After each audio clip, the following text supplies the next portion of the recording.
We're here at the Inn on Knowles Hill again with Eric, and he's just gonna do something about messing around with the words. First, I want to give a shout out to all the people that have been showing so much support and commenting on the videos and sharing the videos. Eric does this for free. He gives everything away, so the payment he receives is what you're talking about. That's enough for him. He enjoys that you're talking about these things, and we're going to try to get up some kind of donation here soon so he can scrape by. He spends a lot of money on getting these posters made, these cards made, and if you just see him labor over these words, it's really something to see. He puts in so much time and effort in this, but mostly we just want to thank you, all you people that are out there that have been talking about these things, and even the comments on the videos where people are, how do we get the charts? How do we do this? How do we do that? Everybody's helping everybody out. Recommending going to Kinko's, download it from his site, get it laminated. It's just very helpful to us because Eric doesn't have time for all this stuff. So we're very thankful for all you people out there helping Eric, and it's a pleasure to do this. Thank you for your interest.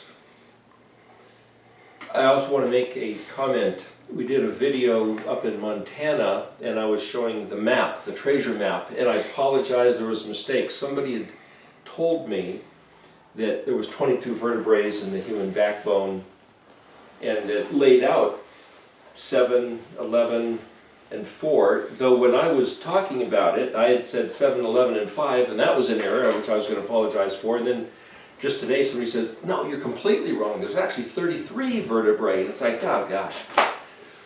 Sorry, I didn't investigate to clarify and validate what it actually was. It just seemed like, really? It's that obvious and everybody knows it but me? Well, okay, well let's just go ahead and talk about it because how pertinent. So we were thinking, well, maybe it's the Hebrew man has the 22. Yeah. Make him stand up, and it's the Masonic 33. Oh well, just kidding. But anyway, I apologize for the error, and we're on here. Hi, Lenore. Oh, you want to step in and say hello to the... Yeah, just jump right in. You're on camera. You're on camera. Say hello. Hello, everybody. How are you today? Okay, we're on live here. All right. So, what we wanted to talk about was Psalm 34. The interesting thing about Psalm 34, if you look at it in the Hebrew text, is that every verse starts with a letter of the alphabet in sequence. So, not verse 1, but starting with verse 2, it says, I shall bless Yahweh at all times. But the first word of that is spelled aleph-bet, resh, kaf, hey. So, Barek, or Baruch, is bet, resh, kaf. So to say I will, that's first person singular, is aleph-bet, resh, kaf, and then the hey suffix is to express. So it's basically, if you read this word, varecha, I will bless, aleph-tav, Yahweh, bekol et, aleph-tav, which is time. Anyway, what I'm saying is that, so if you're reading it in Hebrew, that first word starts with the letter aleph. The first word of the second, well, it's actually the third verse according to this. Just a clarification. When I'm writing down the verses, I'm using stones to knock. It has Hebrew on one side and English on the other. However, it doesn't necessarily line up with the standard verse numbering that's in the King James Bible. And so you'll see discrepancies. Sometimes I might make reference of something or write it down in one of the notes that I put out, and somebody looks at it and goes, I don't know what this guy's talking about. It's not that. And sometimes it's one verse away, or sometimes 5 or 6 verses away. I apologize, but I have to try to use a standard and just keep consistent. So, for example, the study with the 4 carpenters, it's either starting with Zechariah 1:18 or chapter 2, verse 1. In here it's one, in King James it's the other, and it's kind of like, gosh, you have to go to the effort of finding where it is that I'm even talking about. And so I apologize for the confusion, but on the other hand, it means you have to put your own effort into it a bit in order to synchronize the meshing of the gears so we can talk about the same thing. So It's unfortunate, but the fortunate aspect is that you have to engage it and really try to wrap your mind around it. So this is one of those things where quite often in the Stones Tanakh translation, they'll start with verse 1 by David when he disguised his sanity before Abimelech. But then in the King James, that might just be a kind of like a preview sentence that's not even necessarily written as verse 1, and so everything shifts by one verse. But anyway, so the first position, the aleph position, the second position is the bet, but here it's verse 3. Starting with the letter bet, it's spelled bet, yod, he, vav, he. The next verse is gimel, dalet, lamed, vav. The next verse is dalet, resh, shin, tav, yod. And then the next verse, the word is he, bet, yod, tet, vav. So see, it's going sequentially. Aleph, bet, gimel, dalet, he. But the next verse starts with Zion. Zion, hey. It's like, remember what happened to Vav? If you're going alphabetically in sequence, there's no verse that starts with a Vav. So was there a mistake? If you look here, what they did is that there's two words that start with Vav in the middle of the sentence. Vav, nun, hey, resh, vav. Vav, pe, nun, yod, hey, mem.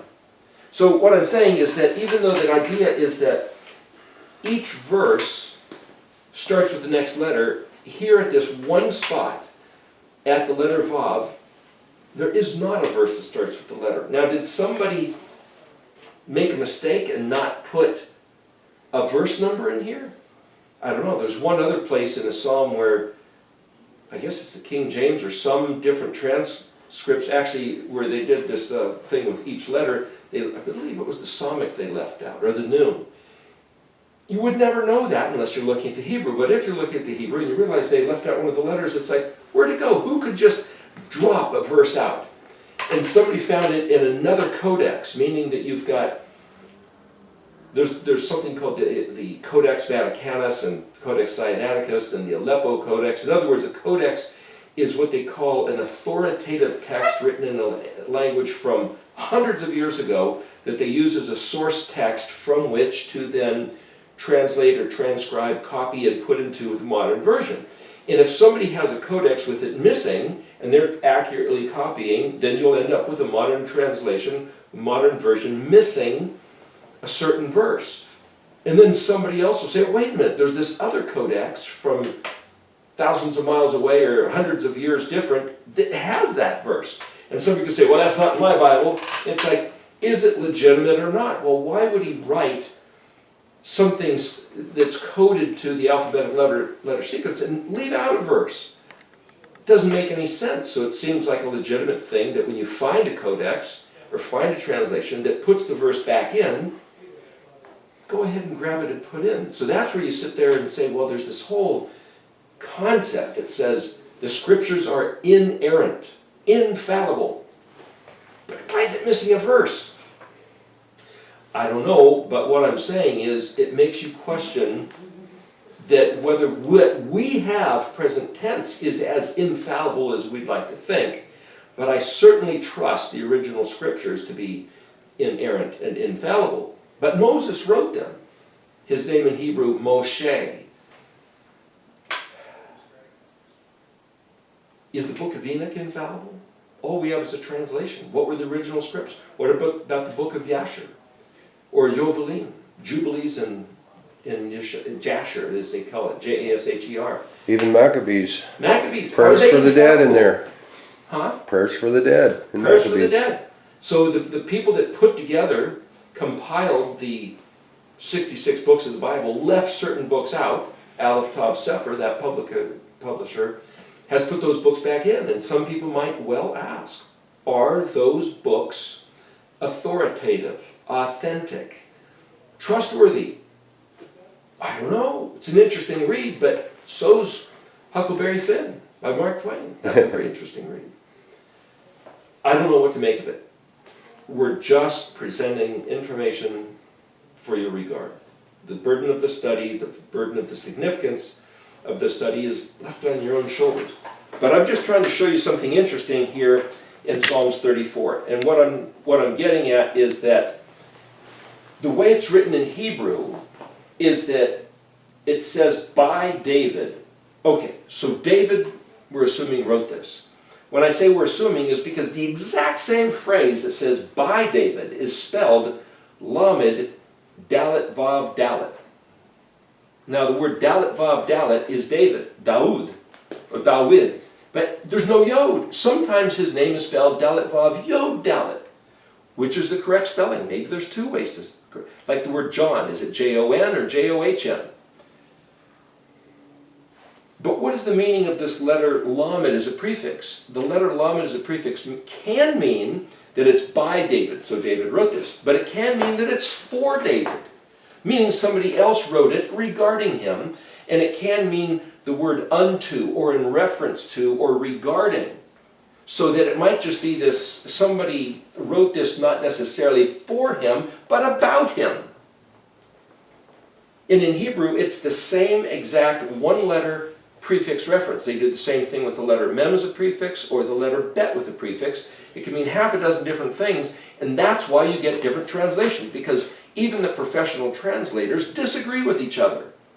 Some verses, one translator will say it's a future tense, and another translator taking the same verse says it happened in the past.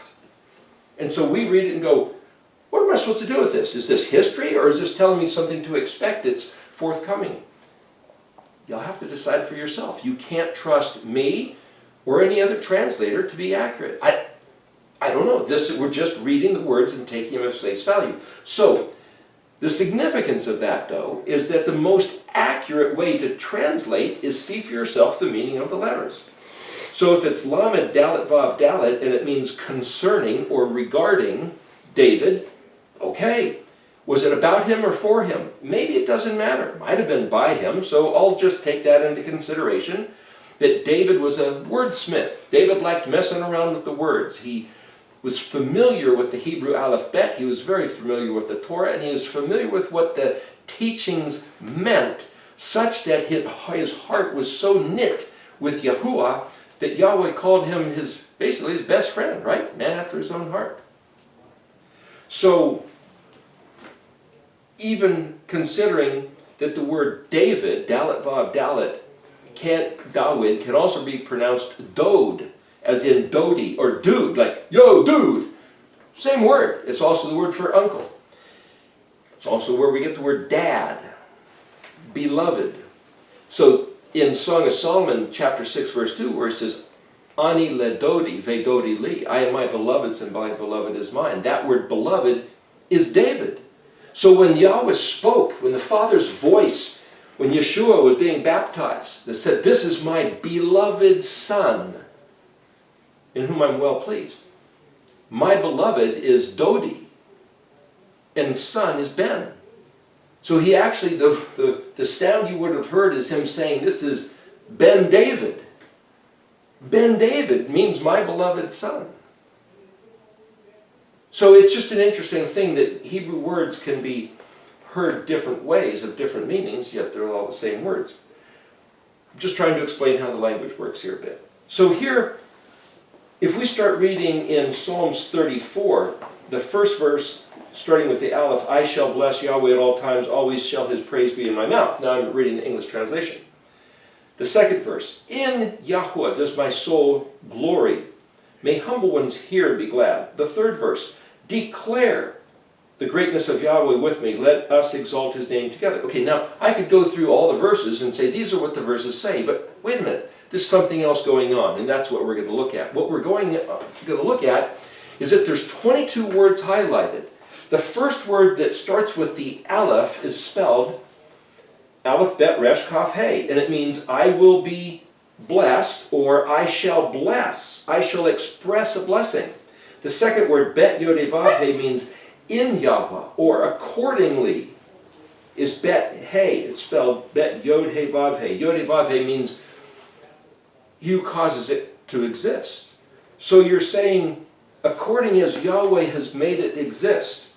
The third word is gimel dalet lamed vav, which vav suffix means his or they, his greatness. But gadol also is where you put ribbons on something, what also known as festoons, or magnificence, or making something large, or great, or grand, or like braided hair. Dalet resh shin tav yod means I sought out, or I'm going to seek. So what I thought, well, you could take the first word of every verse and write a sentence out of it. This is just like the study we did in Psalm 119. Also Proverbs 31. Also the same thing was done in Psalms 111 and 112, in that the first letter of the first word of every verse starts with the next subsequent letter of the alphabet. So if you just took those 22 words and put them in a sequence order, hey, what would it say? Well, in this case, because there was no letter Vav, but there's two words following Hey before the Zion, which start with the letter Vav, I just took both those words and stuck them in. This was just an exercise, just an experiment, just messing around with the words. And so what I came up with here is these 22 words. Abrecha, Bayawa, Gedalo, Drashti, Ha, Bitu, you can look them, so forth. You could look at it. And then I thought, what if you could put all these together and they mean something? What would it mean? Now that's like somebody saying, walk into the room and say, birdcage, TV, lampstand, tree, window, sofa. Okay, tell me what it means. Make a story out of that. It's kind of doing the same thing. Connecting dots, sephering. We're just messing with words. Just connecting dots. Each dot is another word in alphabetic sequence. Let's take these words, and then just knowing what the word is, let's just write down the definition of the word, and then see if we can string together the concepts of the definitions and see what we end up with. So here's what I came up with. I am blessed, given strength to fly delicately as a butterfly.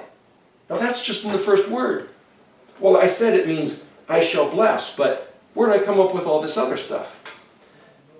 The word aleph-bet resh kaf hey. Aleph is the prefix letter that means I will. Bet resh kaf is the word bless. And then hey is the expression. However, the whole Erichtology study is breaking down the spelling of the words and looking at them in different pairs of 1, 2, or 3 letters, and plugging that into part of the equation. We're just messing with words. The word aleph-bet resh is the first 3 letters of our great-great-great-granddaddy Abraham. Abraham. Aleph-bet resh, hey mem, or aleph-bet resh mem. Yahweh stuck the hey in and changed his name. So aleph-bet resh literally means to fly. Strong pinions, wings, like wings of an eagle. The word resh kaf means gentle, delicate. Bet resh means pure, clean, except or outside of. So if I take, and even the word kaf hey is a way of expressing, Cohen is kaf hey noon. Kaf hey is the word for yes, so truly thus. So is the word kaf noon, can.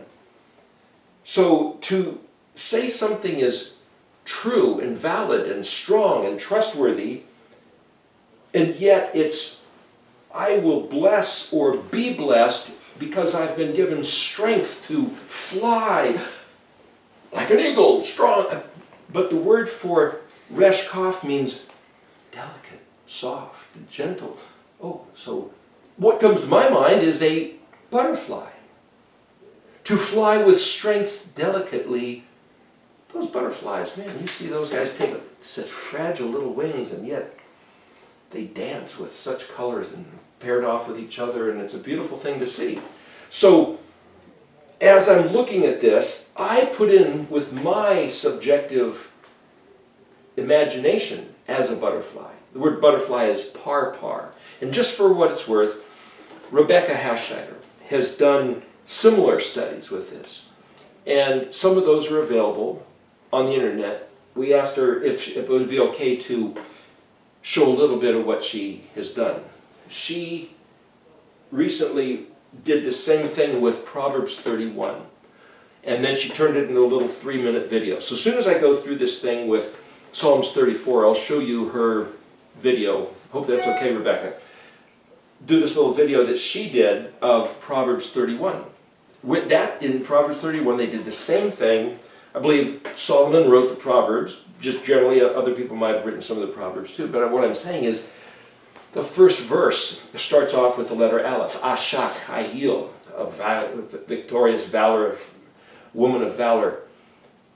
And then the next verse starts with the letter bet, the next verse starts with the letter gimel, dalet, so forth. And so she did the same thing, taking those words, taking the definitions, and made a beautiful piece of art with it that would be nice to share with you. So here's the thing. I'm not going to necessarily show you this with every word, but I'm trying to show you why, if the word says, I will bless, I come up with, I am blessed, given strength to fly delicately, as a butterfly. And then the word accordingly, as I remain steadfast in Yahuwah. Well, this is just the word bet, yod, he, vav, he. And it's translated in Yahweh, or with Yahweh. But the word bet, he means accordingly. Well, this is bet, yod. But bet, yod means in me, or bet as a prefix letter can means in the condition of. So you could say, when I am in the condition of, and then yod, he, vav, he means he who causes it to exist. So when I am in the condition of what Yahweh caused to exist, accordingly, it will be, well then that's what the next word is. So, and as I remain steadfast is what it means to be solidly with, confirmed, as it were, authentic, valid. All that's the meaning of the prefix letter bet, but in a translation you'll only see that it means in, on, or with, or sometimes the letter bet has a strange translation. You would never have known where it came from unless you look at it in Hebrew, and you realize the professional translators who give us these various books have quite a bit of whimsy that you'll never notice. You think, I'm doing it, you should see what some of these guys come up with, and you'll only see it if you compare it to the dictionary. Okay, anyway, the third word. His ever-increasing greatness, as I more appreciate his magnificence.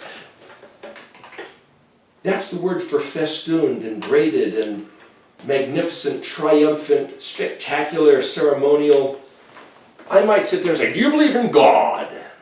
Do you believe in God? Do you believe in intelligent design? Do you believe in the big man upstairs? Do you believe in the eye in the sky?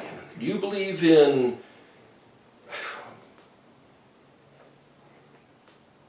the being of, or the existence of the being who is responsible for this? That's a certain degree of belief.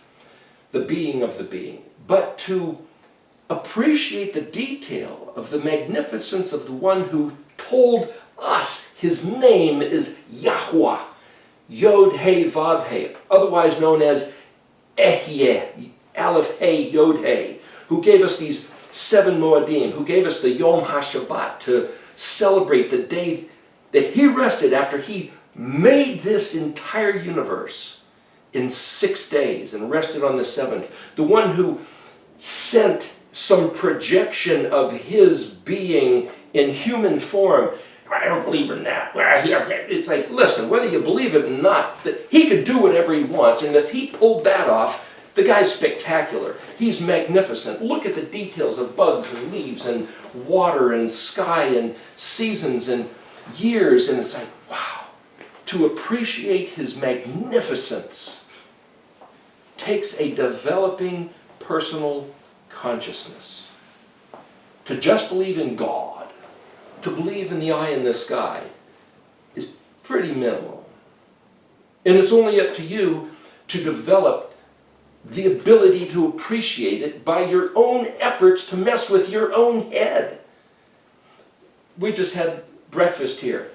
The flavors that are in this little egg Florentine, just this little dish, it wasn't about mass quantities, it was about incredible balances and dimensions of flavor. Gosh, what Rhonda puts together here. It's not just used to know a guy who'd buy a hamburger and it'd be down in 3 gulps, full, get going. It's like, it's a different life experience to appreciate the grandeur and magnificence of Yahuwah. Letter by letter, word by word, is only something you can give yourself. The preacher can't give it to you. I can't give it to you. I can just point and say, hey, look, if you learn these letters in Hebrew, what I've found is that it helps you to develop a palette of appreciation. Like somebody who has to learn how to appreciate music by taking a music history class, or art. I took a music history class and they taught us about French Impressionist arts, and Monet and Manet and Seurat, and it's like, wow, after they showed me, hey, look, this is what he did. It's like, wow, I never could figure that out, that he did that on my own. But once you tell me what he did, it's like, I'm impressed. It's the same thing, which is exactly why we're doing these videos. Just to point to Yahuwah and say, you need to learn to develop the palette of your own appreciation so that you can experience this. And that's what just this third word means. Gedalo. And then drashti, I sought out. That's a proactive, independent, first person, I'm going to do this. Because it's my life and my forever with him, and I'm going to take advantage of the fact he gave me consciousness and intellect. And I'm going to make it my life mission to seek out these matters that I have determined, which I see that other real smart people have determined, it's the best stuff going. To search out the things in these words, the smartest people that have ever existed on the face of the earth, guess what they look at? Scripture. They know that that's where the truth is, that's where the mystery is, that's where the treasure is. And whether you make of it, take it this way or that way, that's up to you. This doctrine, that religion. But the truth, the greatest treasure, is in reading Scripture for yourself, understanding the language it was written in. Next word.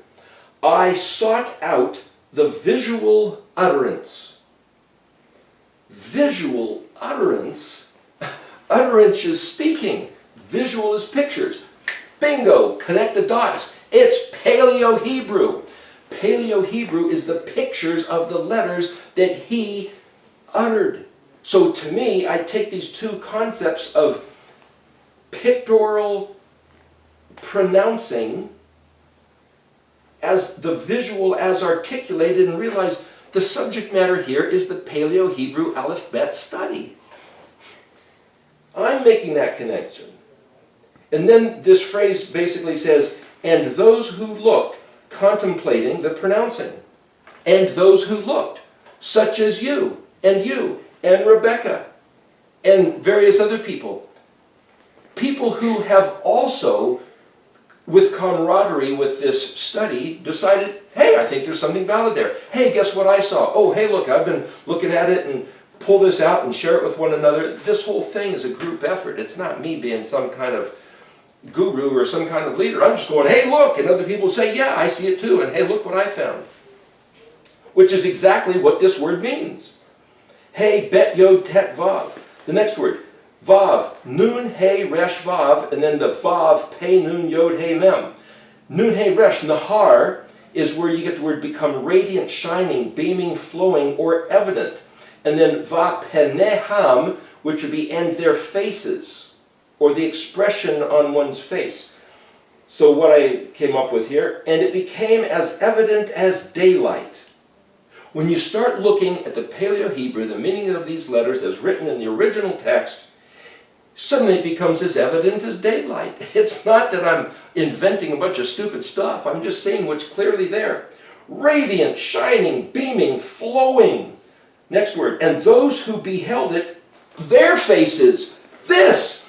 Such, when you perceive Yahweh's words and you see it, your face glows. It's like, you know, that's exactly what happened to Moshe. He went up on the mountain. He spoke with Elohim, said he saw him face to face, but it later says no man has ever seen Elohim, so he was apprehending his words. He was communicating, and he comes back and his face is shining. This stuff will light you up. Manifest grace, lovely as a daisy. His favor encamps there. Now I got that all out of a 3-letter word, chet nun he, chana. Chet nun is grace, with the he suffix, it's to manifest grace. For us to be in this house having a meal with these people, having their accommodations, their electricity and warmth, all this is chen. We're talking about, there's that song, pack up your troubles in your old kit bag and smile, smile, smile. Okay, so a kit bag is where you put your stuff. If you're going to be a carpenter, you've got certain tools in your kit bag, a doctor in the kit bag. Any particular task has a certain kit. And in there's the kit chen. Well, C-H-E-N, well, a lot of people write the letter chet. I always write it CX because it makes us have that sound. But a lot of people write CH, which is where you get the word Chanukah. And they'll write grace as chen. It's not chen, it's chen. I'm just expressing this because the kit chen, K-I-T-C-H-E-N, well, chen is the word for grace. And if I said this is the kit chen, or this is the place where all the tools and accoutrements of grace is in that room called the kitchen. Well, what's in the kitchen? Well, it's warm, there's light, there's food, there's pots and pans, it's the place of somebody providing for somebody else. That's what grace is. That's exactly what chen is. And when you are encamped with the Khan, in English K-H-A-N, like Genghis Khan, that word means the overlord who has his army and people who are traveling or who are guests have full access to his resources, and he protects them by his power, by his influence. Like we have in the house of the Buises here. They're so graciously, chen-ishly, have opened up their self to us and this inn that they provide for others who will come and pay to be here. This is an experience of chen. So when I say chena, that's what this is. And that you go to somebody's kitchen that's well stocked and where they prepare food, that's chena.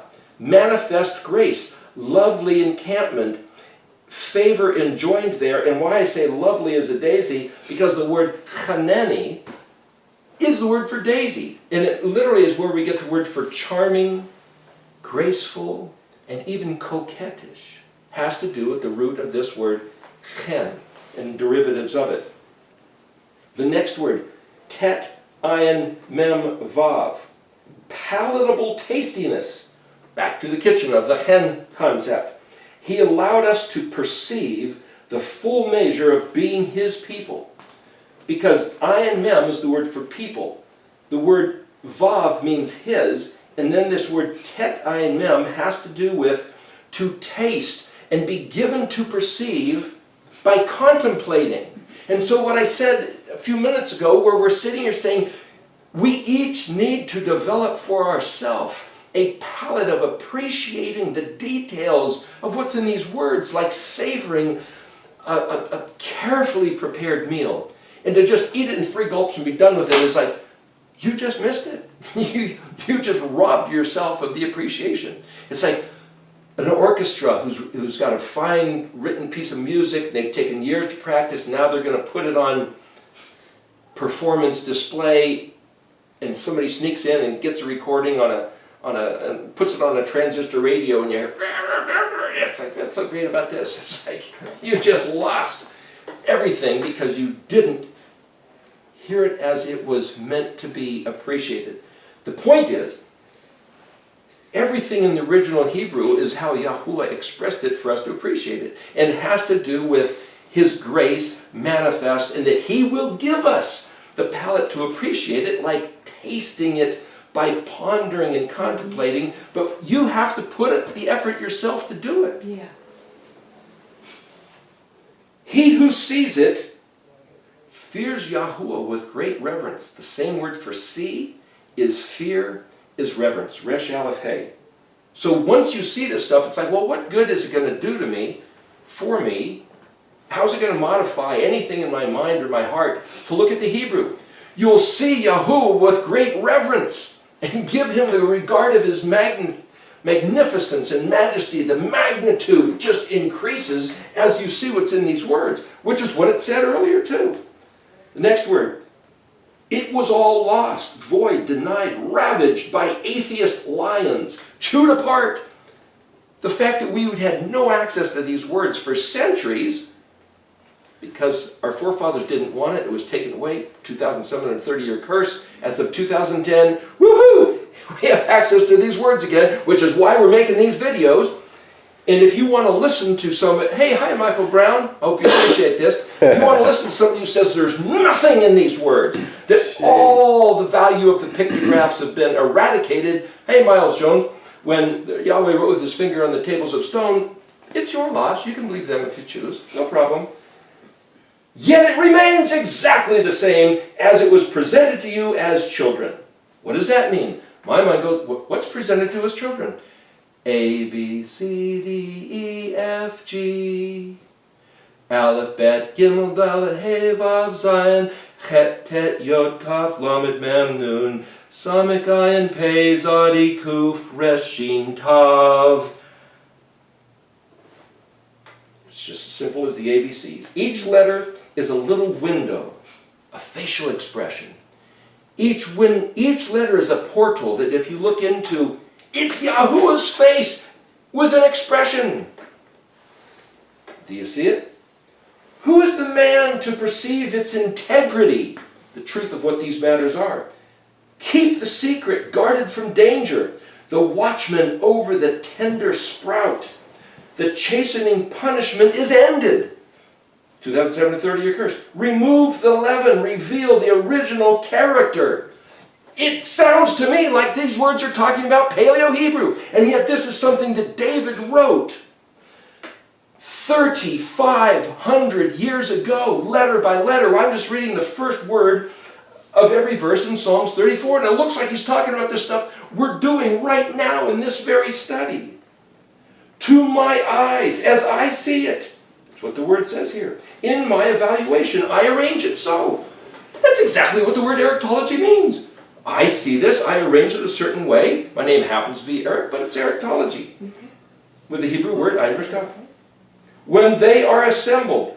What assembled? When the letters are assembled. How are they assembled? According to the Mishkan pattern. When the letters are assembled in the Mishkan pattern order, they burst into shouting. These letters leap from the page like the orchestra. Approach near, taste and see. It's remarkable, of utmost importance. Its majesty and dignity surpassing all other subjects. This matter of studying the Hebrew. Watch over this. Protect and celebrate it. Filter out the dregs. Oh, dregs, where's the dregs? That's right, I got too many bones in the vertebrae that I talked about in the last video. So sorry.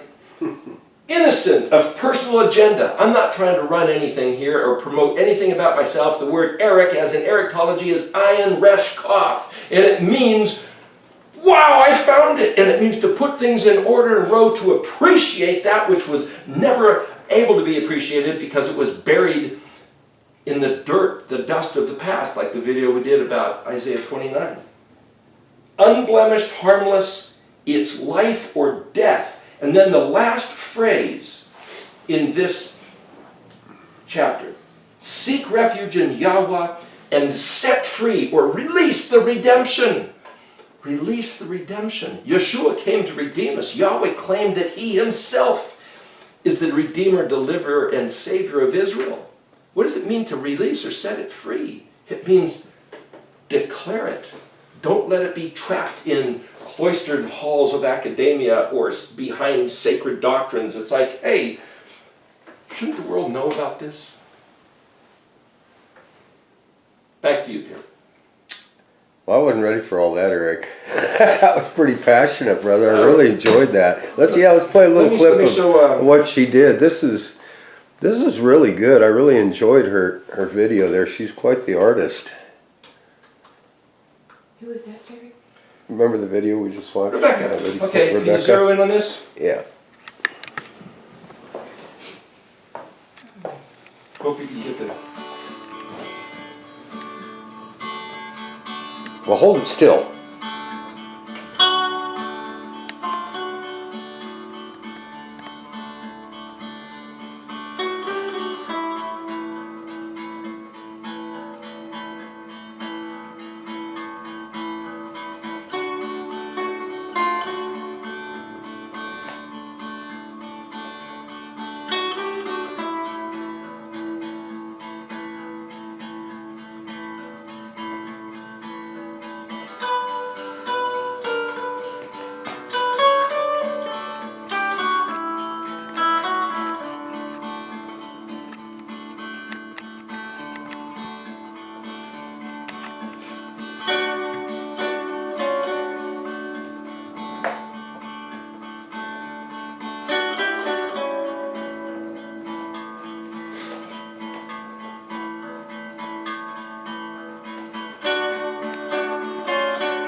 In the lower left corner, if people didn't notice, he's going through all the letters of the alphabet.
That was beautiful. It really was. Is. What talent.